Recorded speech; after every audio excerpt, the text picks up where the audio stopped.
Drill, baby, drill. Oh no, Bill Landis was too early on his prediction.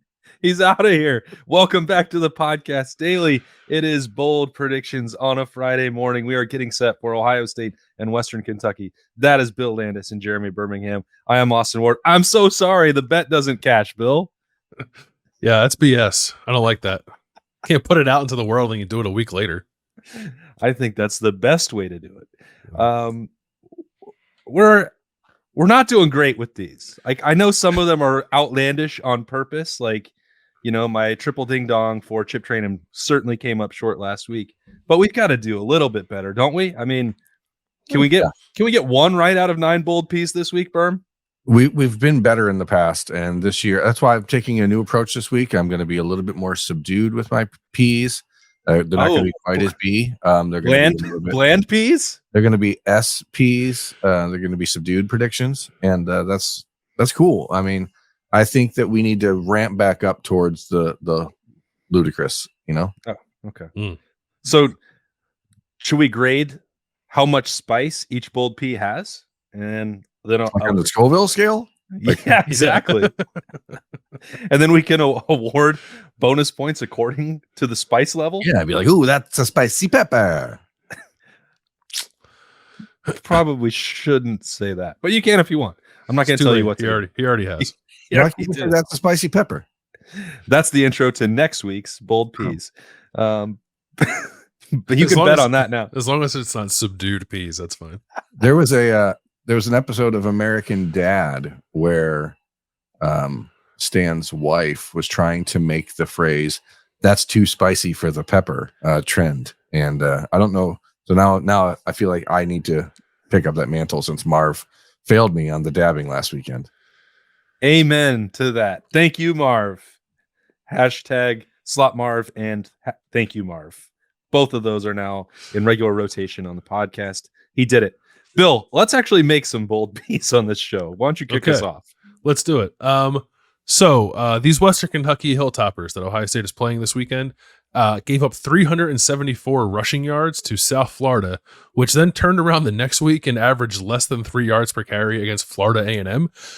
So I don't know what to make of this Western Kentucky run defense. It seems rather porous.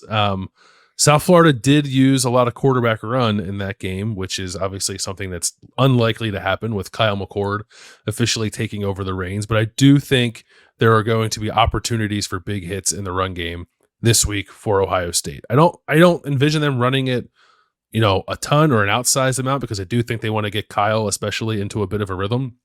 But I still think there's room for a couple long touchdown runs. So I'm going to go with 3 touchdown runs of 40 yards or more for Ohio State in this game, 2 for Travion Henderson, and 1 for Chip Trainum, who I think will finally get loose and show us the long speed that he has. He might actually be, if you just timed him in a 40, the fastest guy in that room. And I don't know if we've been able to see that just yet, but I think he breaks free for 1 this week. So 3 40-yard or more rushing tutties for the Buckeyes this weekend. 1 for Chip and a double ding dong for Trey. Love that. That's right. Berm. Obviously, a lot of conversation around Austin Reed, the quarterback for the Hilltoppers, coming into this weekend. He's not been sacked yet this season. He's not thrown an interception. He's thrown for just under 600 yards. It's not gaudy necessarily for what we would expect from that offense, considering that they played a Houston Baptist in week 2. Houston Christian. No. It's Houston Baptist. It's a different team. You got the wrong Houston church school, bud. I don't think I do. One of us does. Who is it? Who is it? Me or you? It's you. Yeah. They played the Houston Christian Huskies and won 52-22. Are you sure? Are you sure it wasn't Houston Baptist? You sure about that? Because on Fox, unless did Houston Baptist change their name? Houston Baptist very well could have changed its name in the last couple days. In like the last 2 days, yeah. I don't know, but Fox Sports website had it as Houston Baptist. I was literally just looking at it. Why are you using Fox Sports website? It does appear that Houston Baptist has changed its name to Houston Christian. So we're both right. That's too spicy for the pepper. We're both correct. Everybody wins. They want it to be more welcoming to everyone, not just the Baptist. So in the vein of being more of a subdued P, I want to predict that Kyle McCord will throw for more yards this weekend than Austin Reed, which maybe doesn't seem that that's pretty good. Yeah. But I do think that we're going to see 375, 380 out of Kyle McCord on Saturday, and maybe like 320 from Austin Reed, because they're not going to be able to run the ball against Ohio State, I don't expect, and nor do I expect that they will really try. But I do think we will see Kyle McCord as the quarterback who has the better day on Saturday. Let's go. Let's take the subdued P, tweak it just a skosh. We're going to go 405 yards passing for Kyle McCord, and 5 passing touchdowns for Kyle McCord on Saturday. Whoa. Kicked it up quite a notch. At first, it wasn't spicy for the pepper, and then he's like, watch this. 405 yards, 5 touchdowns. That is not a subdued P to go for 400 passing yards. In the Ohio State offense, it's pretty normal. Is it? Isn't it? How many times did CJ throw for 500 or 400 in the last 2 years? I want to say like 5 times, maybe. Yeah. So see, not that abnormal. That's out of how many games? Out of 25 games, that's 20% of the time. Okay. I'm looking. We'll check because now I want to know the answer to it. Yeah, we'll check the math on that later. Yeah. I hope I'm not. Did CJ play against Western Kentucky's defense? Well, they are great against the pass. They just can't stop the run, Berm. I just learned that. Well, CJ threw for 400 yards. Looks like 5 times, but he did not do it last year. Subdued. Subdued for Ohio State. It's been a long drought, season-long drought since a 400-yard passing day. So Berm is 405 times in 2021, and that was the year that Ryan Day was concerned he was giving him too much to do. Yep. Well, he wasn't he? Seems to bear out. Seems to be true. Because that defense could not stop anybody, so they had to just air it out constantly.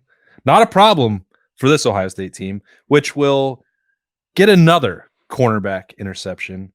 So the streak is now growing instead of the drought, and it's going to come in the slot because I am pushing all the chips in on Jordan Hancock playing in that slot position. Again, I told Bill on Wednesday night when we left the Woody, I don't know what that means for where Sonny Styles plays, how that impacts linebacker rotation, if they move him in there, what that means for Josh Proctor. Don't know. I just know that Ohio State seems pretty invested in Jordan Hancock and all 3 of those corners being on the field together at the same time. This is the ideal offense for them to do it against. Jordan Hancock will get an interception playing in the nickel role, and he will return it for a touchdown. And that's not the boldest I can go, but that's where we're gonna just it's a little heat appetizer. Reasonable. I think it's a very reasonable prediction. I likewise think this is a big Jordan Hancock game because I also have a Jordan Hancock bowl prediction. I'm going to go with 10 tackles for Jordan Hancock. Ooh. And it's mostly the nature of Western Kentucky's offense. They're going to try to throw the ball quickly, like on the perimeter, bubbles and screens and all that stuff. And I think it's an incredibly important game, as Austin and I talked about on Snap Judgments. Those of you who listen to the version that you can hear the whole thing and not the one that sound cut off in the middle, it's a very important game for the cornerbacks tackling. And Jordan Hancock, I think, is going to be the guy who probably leads that effort. So I don't know the last time an Ohio State cornerback or even a defensive back had double-digit tackles. Maybe it's happened more recently than I'm remembering. But a cornerback especially, it seems like a very high number. But I'm going to go for 10 double-digit tackles for Jordan Hancock. I bet Ronnie Hickman had a double-digit tackle game 2 years ago. Yeah, probably when he was racking up 100 tackles on a terrible defense. Yeah. Yep. Big day for Jordan Hancock. So Austin Reed, again, has not thrown an interception yet this season, but why would he? He's played 2 defenses that barely have a pulse. He played some team in Houston, whatever they're called. Who knows? Houston Religion University. Houston, HRU. This week he is going to throw an interception, but it is going to be JT Tuimoloau who records it for Ohio State. I like that. Because of what Bill just said. The desire to do those little quick hitters, those little bubble screens, that kind of stuff. We've seen JT in the past obviously what he did against Penn State a year ago is the first and foremost at your mind, but like the next week against Northwestern, a number of times where he gets so close to jumping in there and cutting off those balls before they get to the receiver. And I think he's going to do that again on Saturday, and he will have a pick 6, not Jordan Hancock. But that will be the interception for Ohio State. JT Tuimoloau, pick 6. Call him a castrator. I was going to say reminder to neuter your pets, folks. I'm really proud of you guys for waiting until after I was done saying it to make the jokes, because I once I said it, I knew where things were going. Did you see the clip of Cade Yeah, McNamara that was our own version of Cade McNamara. Yeah, I'm glad you guys waited until after, because I knew. Could you see our excitement building that we were? I wanted to see what Bill did first. He jumped in, so that was very helpful. Yeah, Captain Castrator over here, defensive end. No, it puts a whole new meaning to JT Tuimoloau. Ow! Ow! Ow! I mean, well, okay. We don't need to make any more HOBs or COBs jokes about this one. We'll just move on. And how about the critical down converter, G. Scott? 2 for 2 as a target on 4th downs. Oh, sorry, Bill. Looks like we jumped in line here. He's been a willing and able target. Ohio State's looked for him on 4th downs. For their sake, I hope they don't have to convert a lot of 4th downs, and that maybe the 3rd down percentage will be bumped up. You can either look to him 1 down earlier, or you can use him more in the red zone, or maybe even both. I think G. Scott will have 4 receptions in this game, and 3 of them will move the chains, and the 4th will be for a touchdown. G. Scott, the G. Scott game against Western Kentucky is coming. Dial it up. He targeted 4 times, or that's just the 4 for 4, 3 for first downs, and the other will be a touchdown. Okay. One of the 5 touchdowns from Kyle McCord. Nice. Well, I didn't say that. Don't put words in my mouth, Berm. Too late. I was going to pick a G. Scott touchdown, but I guess I'm not going to do that now. Would it be bold enough to just say that an Ohio State defensive end will have a sack this week? I mean, at this juncture, I think it's fairly bold. Doesn't have one yet. They don't have one yet. The sacks for Ohio State this year: Tommy Eichenberg, Hero Kanu, and Mike Hall. None for defensive ends. I don't even feel like, with the exception of like JT, like a couple times last week, I don't feel like they've gotten particularly close to getting a sack from a defensive end. This game is a little different, I think, than I envisioned it in the offseason. Just like watching Western Kentucky a little more in the way they throw the ball. It's not going to be 50 times drop back, wait 3 seconds, and try to push it downfield. But there will be more opportunities like that in this game, probably than there have been in the first 2 combined for Ohio State's defensive ends. So like we need to see them get home. Like I feel like every week we're like making up an excuse for why it didn't happen. I would just like to see it happen, and it should happen this week. So I will say that position group that ends specifically end up with we'll call it, let's say 3, because I think 3 is very bold given how they've played so far. I'll say 3 sacks for that position group, 2 for JT and 1 for Kenyatta Jackson. Okay. So we've got a 2-sack pick 6 day for JT Tuimoloau happening right now. That's what we're building here. We're creating. All of our predictions are separate, Berm. They're not combined. No. They get put into a blender. And then that's what happens. Then you spice up the pepper. Put the spice on the pepper. Ohio State sucks on 3rd down conversions on offense. I'm going to stop there. Especially, it's funny because somebody's going to clip it. Somebody's going to clip it. So the 3rd down conversion percentage for Ohio State is skewed because, like, if generally it's statistically based only on FBS opponents, and since they played an FCS opponent, it looks a little different. Because they're really 16% against FBS opponents in one game. But that changes now. Ohio State converts 75% of their 3rd down conversions on offense on Saturday en route to a 60-plus point outburst. So it is going to be an efficient, effective, and powered up Ohio State offense, 75% on 3rd downs. But most important is the 60-plus points, because people are really anxious to see the Buckeyes get back, to looking like an offense that is powerful and ready to go. So I'm not going to give a score prediction yet because that's later in the show, I presume. But that's it. 75% on 3rd down conversions for Ohio State. The Houston non-denominationals converted almost 60% of their third downs last week against Western Kentucky. So. Exactamundo. Now you're talking. Subdued peas, bud. Subdued peas. I still don't think that we're gonna see the full-fledged, fully formed, high-octane Ohio State offense. I know that there are many people that, see, where's Georgia Ryan Day? Like, I don't think he's gonna pop his head out for every single game and against every single opponent. And I still don't think Western Kentucky, like, as much as we all say, it'd be fun to watch. Bill, you said, like, see the defensive ends get home, or Berm saying, let 75% third down conversions and a lot of points. Like, Ryan Day just does not seem to care at all about that with this sort of preseason approach. And I'd love to be wrong about it, but I still think on Saturday, this is going to be a pretty buttoned up Ohio State team. Whether that's because they're keeping secrets from Notre Dame or just taking a slow build with the 3 new offensive linemen and Kyle McCord and everything else. I think they'll probably lean on the rushing attack. I think Bill was right on with the long touchdowns potentially being broken, this terrible rush defense that Western Kentucky has. I think it'll be a big day for Travion Henderson, and he will run for 198 yards with 4 touchdowns. So still a decent day for Ohio State offensively, because G. Scott's going to score 1 touchdown to supplement that 4 touchdown outburst from Travion. And then Jordan Hancock has the pick 6. It's like, that's a win I think you could feel pretty good about, or should, but maybe it still wouldn't be a glimpse at the fully formed Death Star. Yes. Well, as we know from the Iowa Hawkeyes, defensive touchdowns count as towards offensive points. So it's true. They go on the scoreboard. Yeah. These are the Western Kentucky Hilltoppers, not the pill stoppers. So what you're saying is they're not stopping the pill down the field, right? I mean, the Buckeyes are just marching down the field all game, whatever way they want to do it, guys. That's the whole point.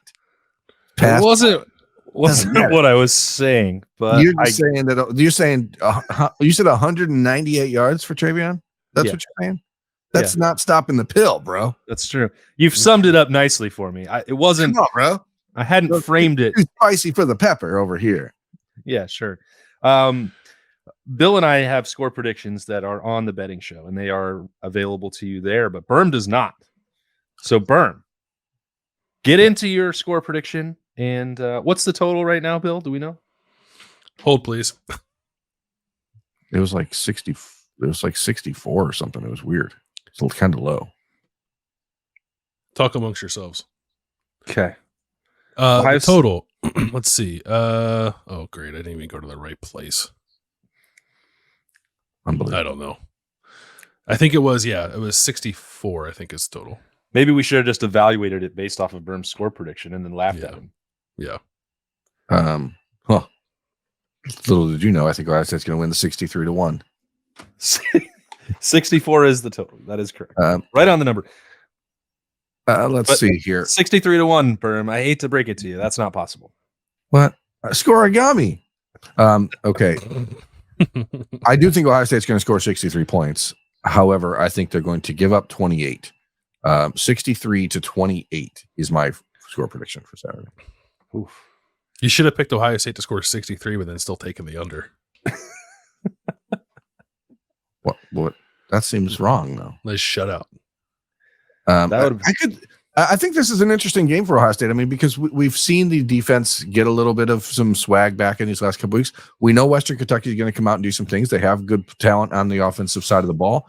Austin Reed's a good quarterback. They've thrown touchdowns to 7 different wide receivers this season, but not to Malachi Corley, who's like their big time, NFL prospect at the spot. Big time. Blue Smith has a touchdown for the Hilltoppers. So I think you're going to see them confound Ohio State a little bit, not necessarily by doing anything that is out of the ordinary, but just the way they throw it around. You're going to have things that break. And I think 63-28 Buckeyes are.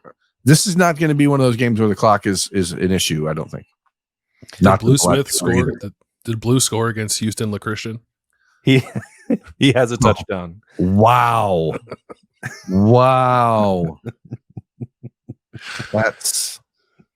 We can't top that.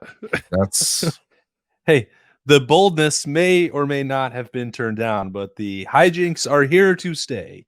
on Houston La Christian. Do they still wear blue? That wins today. They do wear blue. Yeah. There we go. Bill wins Friday. He does. And maybe we'll all win with finally getting some bold predictions right. We can only hope. That would lead a lot more validity to the show, although that's probably not what we're shooting for. This is the fun Freaky Friday episode of the Podcast Daily, and we thank you for joining us all week long. Hope you have a great weekend. Enjoy Ohio State and Western Kentucky. For Bill and Berm, I am Austin. We will see you in the horseshoe.